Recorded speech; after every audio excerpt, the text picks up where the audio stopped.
Welcome back everyone, आप सभी को हमारे चैनल पे स्वागत है। चैनल पे नए हैं तो चैनल को सब्सक्राइब कर लीजिएगा। कोई भी क्वेरी हो तो स्टार्टिंग में पूछ लेंगे। जैसे कि हम लोग तैयारी कर रहे थे, उसी को आगे आज न्यू जो सब्जेक्ट है वो आज आपको लॉन्च हुआ है। सब्जेक्ट है इकोनॉमिक्स। हम लोग इकोनॉमिक्स में एनसीईआरटी को कवर करेंगे। कोई क्वेरी हो तो स्टार्टिंग में पूछ लेंगे, उसके बाद हम लोग क्लास को आगे कंटिन्यू करेंगे। जल्दी से आप लोग सभी ज्वाइन हो जाइए और जो क्लास का टाइमिंग है वो ध्यान रख लेंगे। जो इकोनॉमिक्स आपको अध्ययन कराई जाएगी,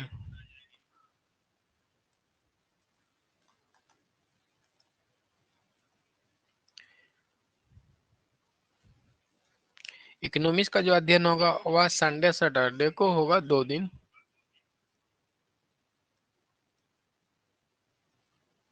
संडे एंड सैटरडे।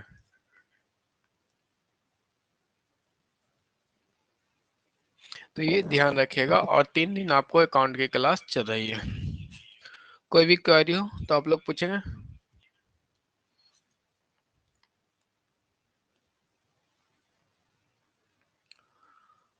चलिए आगे हम लोग अब कंटिन्यू करते हैं।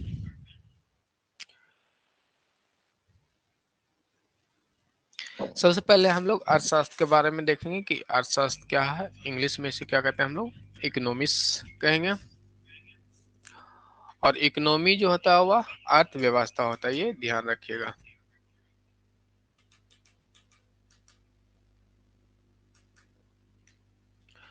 तो सबसे पहले आपके स्क्रीन पे है अर्थशास्त्र का शाब्दिक अर्थ। तो शाब्दिक अर्थ हम लोग अर्थशास्त्र को देख लेंगे।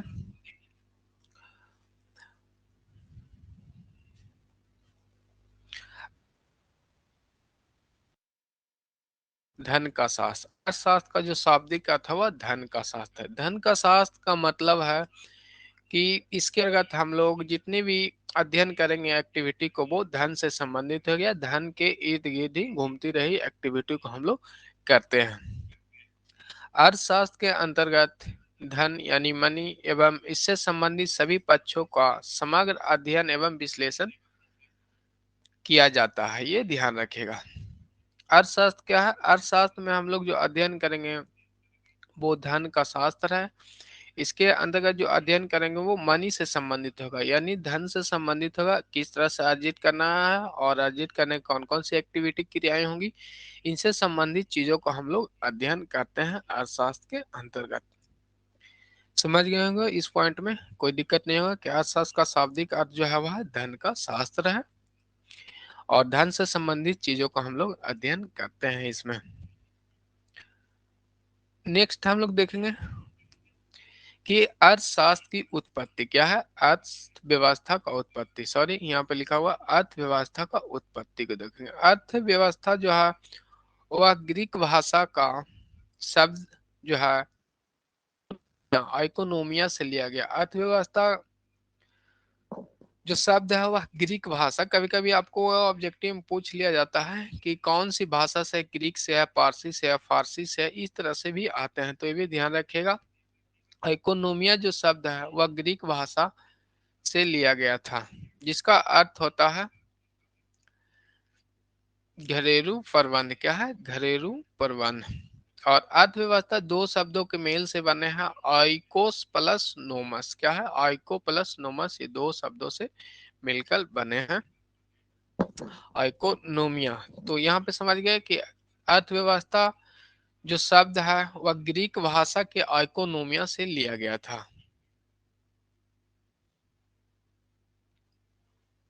आगे हम लोग देखेंगे अर्थव्यवस्था के 5 स्तंभ है। ये याद रखेगा कि अर्थशास्त्र, ध्यान रखेगा अर्थव्यवस्था और अर्थशास्त्र दोनों अलग अलग चीजें हैं। तो हम लोग अभी अध्ययन करेंगे अर्थशास्त्र का।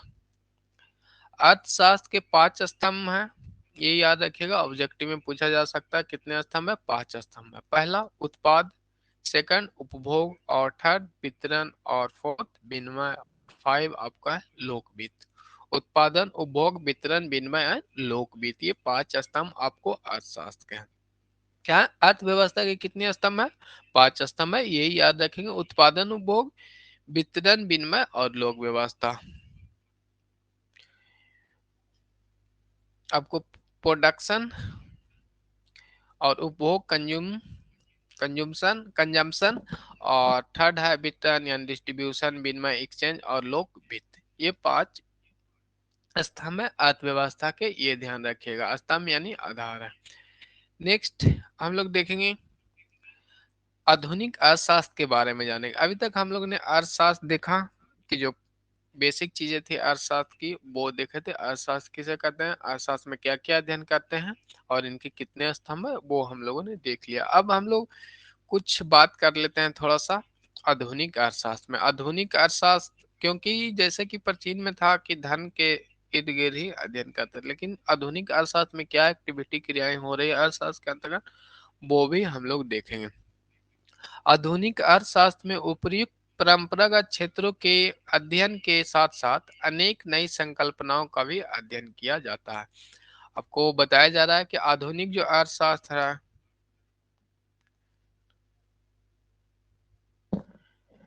आधुनिक की जो अर्थशास्त्र है, इकोनॉमिक्स की फर्स्ट क्लास है अनुज। आधुनिक अर्थशास्त्र में उपयुक्त अध्ययन के साथ साथ अनेक नई संकल्पनाओं का भी अध्ययन किया जाता है, और ये अनेक नई जो संकल्पनाएं हैं वो किस क्षेत्र से आते हैं वो चीजों को हम लोग देखेंगे। जैसे में आपका राजस्व यानी रिवेन्यू, जन कल्याण यानी पब्लिक वेलफेयर भी इकोनॉमिक्स के अंतर्गत अध्ययन अब आधुनिक अर्थशास्त्र में की जाती है। अंतरराष्ट्रीय व्यापार इंटरनेशनल ट्रेड, और नेक्स्ट आपको है विदेशी विनिमय यानी फॉरेन एक्सचेंज, यानी एक देश से दूसरे देश के जो एक्सचेंज होता है उसे फॉरेन एक्सचेंज कहते हैं। बैंकिंग आदि चीजों को भी सम्मिलित की जाती है। तो आधुनिक अर्थशास्त्र में किनको किनको अध्ययन किया जाता है वो समझ गए। आधुनिक अर्थशास्त्र में परंपरागत क्षेत्र का जो अध्ययन किया जाता था यानी प्राचीन काल में, वो तो अध्ययन किया जाता ही है, लेकिन साथ में एट प्रेजेंट टाइम में राजस्व, जन कल्याण, अंतरराष्ट्रीय व्यापार, विदेशी विनिमय एवं, ये ध्यान रखिएगा, नहीं अकाउंट खत्म नहीं हुआ ना जी, उसका टाइमिंग वही है जो पुराना टाइमिंग था। चलिए देख लेते हैं आगे चलेंगे। अब हम लोग समझ गए होंगे इस स्लाइड को। इसके बाद अब हम लोग देखेंगे अर्थशास्त्र की परिभाषा के संबंध में विद्वानों का मत। अर्थशास्त्र की परिभाषा से संबंधित कोई भी आप एग्जाम देंगे तो आपको एक क्वेश्चन देखने को मिलते हैं, तो इसे इम्पोर्टेंट नोट करके अध्ययन करेंगे। ये ध्यान रखिएगा आप लोग कि अर्थशास्त्र की परिभाषा से कोई भी आपने एग्जाम अभी तक दिए होंगे तो एक न एक देखने को मिल जाते हैं। बहुत कम ही चांस होते हैं कि क्वेश्चन इससे नहीं आएंगे। तो अर्थशास्त्र के बारे में जो परिभाषा है वो अल्फ्रेड मार्शल, एडम स्मिथ, और जे एम किम्स ने दिए। इन सारी चीजों की परिभाषा को आप याद रखेंगे, 4 से 5 परिभाषा कम से कम आप याद रखेंगे। तो सबसे पहले परिभाषा देख लेते हैं अर्थशास्त्र की परिभाषा में विद्वानों का जो मत है। सबसे पहले हम लोग फर्स्ट में अल्फ्रेड मार्शल को देखेंगे। किन्हें देखेंगे, अल्फ्रेड मास्टर मार्शल को देखेंगे। अर्थशास्त्र क्या है, मनुष्य के व्यवहार का अध्ययन है। इनकी जो एक सिंपल परिभाषा है वो ध्यान रखिएगा कि अर्थशास्त्र क्या है, मानव व्यवहार का अध्ययन करता है। ये किसने कहा है, आपका अल्फ्रेड मार्शल ने कहे। व्यवहार की बात करें अर्थशास्त्र में तो वो परिभाषा किनकी होगी, मार्शल की होगी। यानी अर्थशास्त्र मनुष्य के व्यवहारों का अध्ययन है, ये ध्यान रखिएगा। की पॉइंट ध्यान रखेंगे आप लोग कि व्यवहार की चर्चा हो तो ध्यान रखिएगा कि मानव व्यवहार की चर्चा हो तो वो अल्फ्रेड मार्शल ने परिभाषा दी है। सेकंड आपके हैं एडम स्मिथ, जिसे अर्थशास्त्र का जनक भी कहा जाता है। ये ध्यान रखिएगा, अर्थशास्त्र के पिता एडम स्मिथ हैं। और अर्थशास्त्र एक पुस्तक है जिसके लेखक हैं कौटिल्य। ये ध्यान रखिएगा, दोनों में कंफ्यूजन होता है। विष्णुगुप्त जो कौटिल्य हैं वो अर्थशास्त्र के क्या हैं, लेखक, यानी बुक को उन्होंने लिखा था, लेकिन उसमें जो राजनीति की बात की गई थी, ये ध्यान रखिएगा, लेकिन बुक का नाम अर्थशास्त्र है। लेकिन अर्थशास्त्र के जनक कौन है, एडम स्मिथ। एडम स्मिथ की परिभाषा हम लोग देख लेते हैं। अर्थशास्त्र क्या है, धन का विज्ञान है। अर्थशास्त्र जो है आपका वह धन का विज्ञान है। ये किन्होंने कहा, एडम स्मिथ ने कहा है। तो ये छोटी छोटी टॉपिक चीजें हैं वो याद रखेंगे, इससे आपकी जो नंबर्स है वो श्योर हो जाते हैं। एक तो मिनिमम एक आपको परिभाषा से आएंगे, ये ध्यान रखिएगा। तो एक अर्थशास्त्र क्या है? धन का विज्ञान है। क्या है? धन का विज्ञान है, ये ध्यान। और थर्ड नंबर पॉइंट पे आपके रॉबिन्सन है। रॉबिन्सन ने बोला है कि अर्थशास्त्र क्या है? एक विज्ञान है। अर्थशास्त्र क्या है? एक विज्ञान है जो मानव व्यवहार तथा उसकी आवश्यकताएं यानी नीड्स, इच्छाएं यानी डिजायर एवं उपलब्ध साधनों के वैकल्पिक प्रयोग के बीच संबंधों का अध्ययन करता है। तो ध्यान दीजिएगा कि रॉबिन्सन ने क्या कहा कि मानव व्यवहार, अर्थशास्त्र क्या है? एक विज्ञान है जो मानव व्यवहार तथा उसकी आवश्यकताएं, इच्छाएं, उपलब्ध साधनों का वैकल्पिक प्रयोग। यहाँ पे ध्यान दीजिएगा, अल्टरनेटिव प्रयोग की बात की है किन्होंने? रॉबिन्सन ने की है। ये ध्यान रखिए, की पॉइंट इसमें रॉबिन्सन का वो वैकल्पिक प्रयोग के संबंध में परिभाषा दी है अर्थशास्त्र में। तो तीनों पॉइंट नोट कर लिए होंगे आप लोग कि रॉबिन्सन का जो परिभाषा है वो अर्थशास्त्र एक क्या है? विज्ञान है, और जो मानव व्यवहार का तथा आवश्यकताएं, इच्छाएं, उपलब्ध साधन के वैकल्पिक उपयोग करते हैं, क्योंकि हम जानते हैं कि साधन जो है हमारे पास क्या है? सीमित है। और एवं इच्छाएं, आवश्यकता एवं इच्छाएं क्या है? असीमित है, ये ध्यान रखेंगे। और सीमित और असीमित के बीच जो है कोऑर्डिनेशन बनाने की क्रियाएं की जाती है। तो उपलब्ध साधनों से मैक्सिमम यूटिलिटी प्राप्त करने अर्थशास्त्र के अंतर्गत अध्ययन करते हैं, ये ध्यान रखिएगा आप लोग। इसके बाद हम लोग आगे देख लेंगे, आपको जेम किम्स की परिभाषाएं कुछ हैं वो भी देख लेंगे आगे चल के। आपके सामने है विभिन्न विद्वानों द्वारा परिभाषा को, विभिन्न विद्वान की परिभाषाओं के आधार पर यह कहना उचित है कि अर्थशास्त्र क्या है? एक विज्ञान है। अभी तक हम लोगों ने जो अध्ययन किया उसमें देख रहे थे सभी अर्थशास्त्री क्या कर रहे थे? अर्थशास्त्र एक विज्ञान है जिसकी धुरी यानी केंद्र, अर्थशास्त्र का जो केंद्र है वह धन यानी वेद के चारों ओर घूमती रहती है। यानी ये आपकी अर्थशास्त्र है, ये जो है धन के चारों ओर घूमते रहते हैं। ये आपके इकोनॉमिक्स है जो धन के क्या है? चारों घूमते रहते हैं। यानी केंद्र बिंदु जो होते हैं एटमोस्ट आपको वेल्थ ही होंगे, ये ध्यान रखिएगा, जिसके माध्यम से आर्थिक विकास, जन कल्याण एवं दैनिक आवश्यकताओं की पूर्ति होती है। चलिए अब आगे हम लोग देख लेंगे। यहाँ तक समझ में आ गया होगा आपको कि विभिन्न विद्वानों की परिभाषाओं को देखने के बाद हम यह कह सकते हैं कि अर्थशास्त्र क्या है? एक विज्ञान है, और जो अर्थशास्त्र है वह वेल्थ के चारों ओर घूमते रहते हैं, यानी धन इसकी मुख्य केंद्र बिंदु होती है, इसी की इर्द गिर्द सारी एक्टिविटी क्रियाएं संपन्न होती है, जिसके माध्यम से हम लोग क्या करते हैं? आर्थिक विकास कर पाते हैं, जन कल्याण कर पाते हैं, और दैनिक आवश्यकताओं को भी पूरा हम लोग कर पाते हैं। इसके बाद हम लोग देखेंगे अंतरराष्ट्रीय स्तर पे जो परिभाषाएं हैं वो देखेंगे।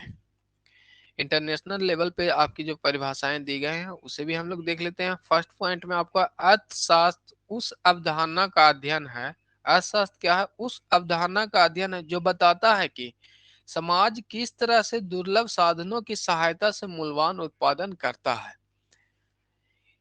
अर्थशास्त्र क्या है? एक ऐसी अवधारणाओं का अध्ययन है जिसमें यह बताया जाता है कि दुर्लभ साधन यानी सीमित साधन से मूल्यवान उत्पादन किया जाता है, यानी मैक्सिमम यूटिलिटी वाले यूज करके हम लोग प्रोडक्शन करते हैं।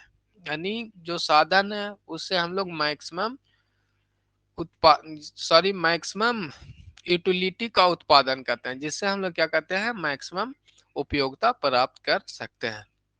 सेकंड पॉइंट आपके सामने, व्यक्ति, फर्म, सरकार एवं अन्य संस्थाएं जो है समाज में आने अपने विकल्पों का चयन कैसे करती है, और यह चयन संसाधनों के उपयोग से समाज को किस तरह प्रभावित करता है, इसका अध्ययन ही अर्थशास्त्र कहलाता है। जैसे हमने अभी बताया कि सीमित साधन है लेकिन इच्छाएं क्या है? अनलिमिटेड है, कार भी चाहिए, बाइक भी चाहिए, और बहुत चीजें भी आपकी आवश्यकताएं होती हैं, इच्छाएं होती हैं, लेकिन हम लोग के पास क्या है, साधन तो है कि आपके पास पॉकेट मनी जो है वह 1,000 ही मिलता है। कितना मिलता है?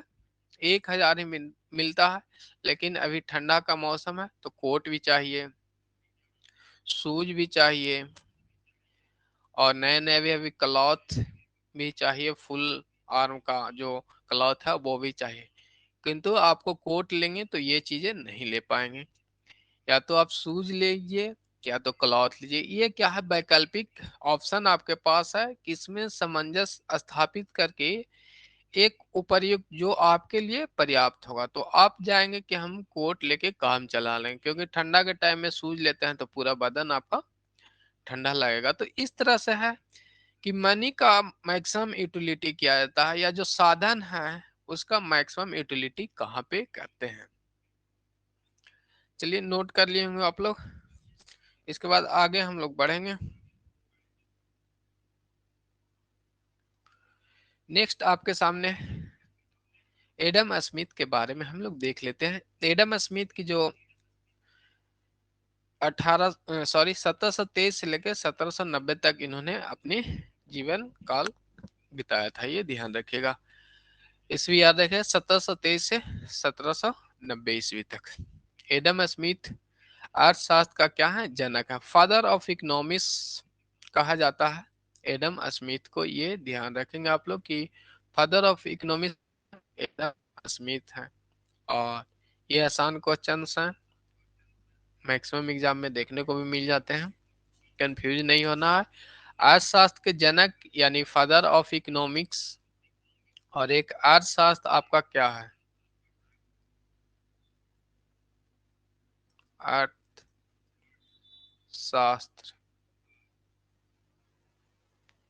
के लेखक।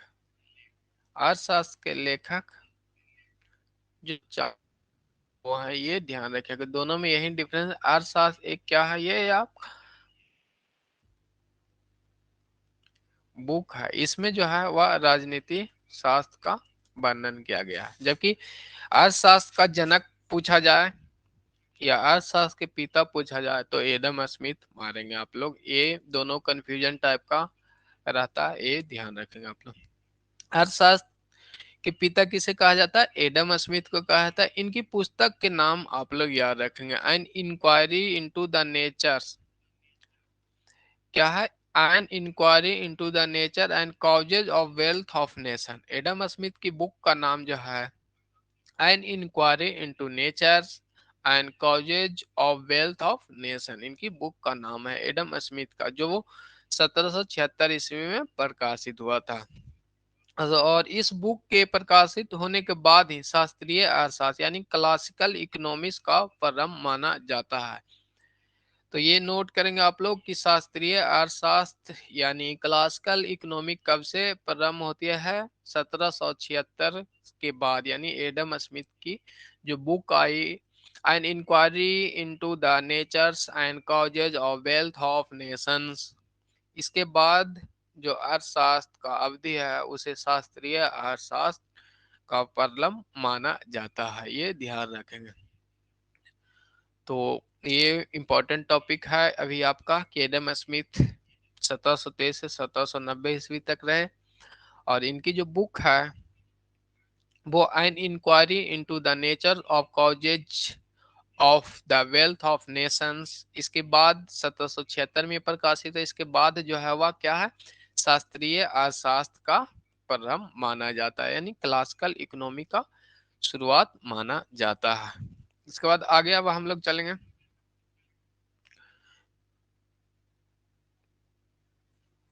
अब अर्थशास्त्र के बारे में देख लेते हैं। आपको ऑब्जेक्टिव टाइप में पूछा जाएगा, अर्थशास्त्र क्या है, विज्ञान एवं कला दोनों है, ये आप लोग ध्यान रखेंगे। ये नहीं कि अभी तक अर्थशास्त्र एक विज्ञान है तो विज्ञान पे ही अटके रहेंगे। अर्थशास्त्र आपका विज्ञान एवं कला दोनों है। तो देख लेते हैं कि अर्थशास्त्र विज्ञान किस तरह से है और कला किस तरह। विज्ञान में है जो क्रमबद्ध अध्ययन किए जाते हैं, सिस्टमेटिक चीजों नियमों के आधार पे चलते हैं। और कला का मतलब है कि आपके दैनिक जीवन में सारी एक्टिविटी क्रियाएं होती रहती है, पर्यावरण से संबंधित चीजों को कला कहा जाता है। चलिए देख लेते हैं पॉइंट वाइज। अर्थशास्त्र विज्ञान के रूप में हम लोग देखेंगे। फर्स्ट आपका है क्या विषय व विषय का क्रमबद्ध अध्ययन होता है। इसमें क्या है, एक सिस्टमेटिक वे में अध्ययन करते हैं। सेकंड पॉइंट आपका है पूर्व अनुमान पे आधारित रहता है। अर्थशास्त्र जब वेल्थ की चीजें हैं तो पूर्व अनुमानित करके हम लोग इस पे देखते हैं कि जो आपके पास साधन है इसे कितनी यूटिलिटी प्राप्त हो जाएगी, मैक्सिमम यूटिलिटी प्राप्त करने की कोशिश करते हैं। तो क्या है, एक एक पूर्वानुमान ये होता है। इसके बाद नेक्स्ट पॉइंट आपका है विभिन्न नियमों का पालन करके प्रतिपादित की जाती है। अर्थशास्त्र क्या है कि इसमें बहुत से नियम होते हैं, उस नियम के आधार पे अध्ययन भी की जाती है, प्रतिपादन इसका किया जाता है। कार्य कारण प्रभाव के संबंधों का भी व्याख्या किया जाता है। कोई भी एक्टिविटीज क्रियाएं होते हैं उसके प्रभाव एवं संबंधों का क्या करते हैं, व्याख्या करते हैं कि कितनी इफेक्ट आपकी एक्टिविटी क्रियाओं से अन्य चीजों पे पड़ रही है। इसके बाद हम लोग कला के साइड में चलेंगे। तो अर्थशास्त्र क्या है, कला के रूप में देखते हैं तो ये दैनिक जीवन से संबंधित होता है। अर्थशास्त्र क्या है, दैनिक जीवन से संबंधित होता है। सेकंड पॉइंट आपका है व्यवहारिकता से भी संबंधित होते हैं अर्थशास्त्र। आर्थिक क्रियाएं जो हम लोग करते हैं उससे जो आर्थिक क्रियाएं, वो क्रियाएं जो आर्थिक क्रियाएं हैं, सॉरी, आर्थिक क्रियाएं जो धन अर्जित करने के उद्देश्य से किया जाता है उसके क्या कहते हैं, अर्थशास्त्र कहते हैं। तो कार्य कुशलता से भी लक्ष्य पूर्ति होती है। आप लोग जानते हैं कि सीमित साधन है और इसकी कार्य कुशलता मैक्सिमम होगी तो क्या हो जाएगी, लक्ष्य की पूर्ति होगी। नेक्स्ट पॉइंट आपके सामने है दैनिक जीवन से कलात्मक संबंध। क्या है, दैनिक जीवन से आपका कलात्मक संबंध रहता है। कोई क्वेरी हो तो आप लोग पूछ लेंगे। अभी तक जितने भी स्लाइड हुए उसमें कोई डाउट आपकी रहे तो पूछ सकते हैं, नहीं तो आगे हम लोग बढ़ेंगे। नेक्स्ट आपको है प्रोफेसर सैमुअल्सन के अनुसार। सैमुअल्सन के बारे में भी हम लोग देख लेते हैं। अर्थशास्त्र क्या है, कला समूह में, अर्थशास्त्र कला समूह में परचिंतन है, ये ध्यान रखिएगा। अर्थशास्त्र जो है कला समूह में क्या है, कला समूह में क्या है, परचिंतन है। जबकि विज्ञान समूह में आपका क्या है, नवीनतम है। ये प्रोफेसर सैमुअल्सन का कहना था कि अर्थशास्त्र कला समूह में क्या है, प्राचीनतम है, विज्ञान समूह में क्या है, नवीनतम है, और वस्तुतः सभी सामाजिक विज्ञानों की रानी है। ये ध्यान रखिएगा, सभी सामाजिक विज्ञानों की रानी है। किसने कहा, प्रोफेसर सैमुअल्सन ने कहा। अर्थशास्त्र जो है सभी सामाजिक विज्ञानों की क्या है, रानी है। इसको इंग्लिश में देखना चाहेंगे तो देख लेंगे आप लोग। Economics is the oldest of art science and ended the queen of the social sciences. तो सैमुअल्सन का क्या कहना था कि कला समूह में क्या है, प्राचीनतम है, विज्ञान समूह में क्या है, नवीनतम है, यानी नई अवधारणाओं को लेती है। कला समूह में है जो आपकी परंपरागत जो विधियां उसे लेती है। वस्तुतः जो अर्थशास्त्र क्या है, सामाजिक विज्ञान का रानी है। ये ध्यान रखेंगे। इसके बाद हम लोग देखेंगे साधारण भाषाओं में हम लोग देख लेते हैं धन या अर्थ से संबंधित सभी मानवीय गतिविधियां आर्थिक शास्त्र के अध्ययन का विषय वस्तु है। जैसा कि हमने आपको बताया कि जो भी एक्टिविटी क्रियाएं धन अर्जन करने की उद्देश्य से की जाती है वो अर्थशास्त्र के अंतर्गत की विषय वस्तु होती है। इन मानवीय गतिविधियों को किसी एक व्यक्ति या किसी व्यक्ति समूह द्वारा संपन्न किया जा सकता है। जो गतिविधियां हैं मानवीय एक्टिविटी क्रियाएं, या तो आप ग्रुप में कर सकते हैं,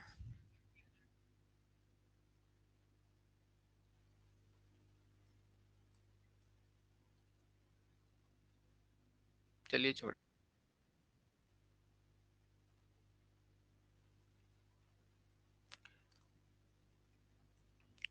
व्यक्ति मानवीय गतिविधियों को क्या है, एक व्यक्ति या किसी व्यक्ति समूह द्वारा संपादित किया जाता है। जैसे कोई भी एक्टिविटी क्रियाएं, आपको एक वर्क दिया गया है, कार्य दिया गया है, और इस कार्य को करने पे आपको 1000 रुपया मिलेगा। और ये कार्य तो अकेले कर सकते हैं, या अपने दोस्तों के साथ मिलके कार्य को कर सकते हैं। यानी जो एक्टिविटी क्रियाएं हैं वो आप अकेले या समूह में रूप में कर सकते हैं। उदाहरण के लिए देख लेंगे, यहाँ पे लिखा हुआ है व्यक्ति के द्वारा किसी वस्तु की खरीदारी करना व्यक्तिगत स्तर पर आर्थिक गतिविधियां हैं। इस प्रकार किसी परिवार, सहकारी एवं निजी कंपनी द्वारा की गई आर्थिक गतिविधियां सामूहिक आर्थिक गतिविधियां कराती है। यानी व्यक्तिगत एवं आर्थिक गतिविधियां सामूहिक गतिविधियां, मैंने सिंगल पर्सन किए तो वो व्यक्तिगत स्तर पे आर्थिक गतिविधियां होती हैं, समूह में किए एक ग्रुप में आप लोग एक्टिविटी क्रियाएं करते हैं तो उसे क्या कहते हैं, सामूहिक एक्टिविटी कहते हैं। नेक्स्ट हम लोग अब देखेंगे आगे नोट करने वाली चीजें, आप इंपॉर्टेंट चीज में इसे नोट करेंगे। अर्थशास्त्र से संबंधित पुस्तकों को हम लोग देख लेते हैं। याद रखिएगा कि प्रिंसिपल ऑफ इकोनॉमिक्स जो बुक है वो किसने लिखा था, अल्फ्रेड मार्शल ने लिखे थे।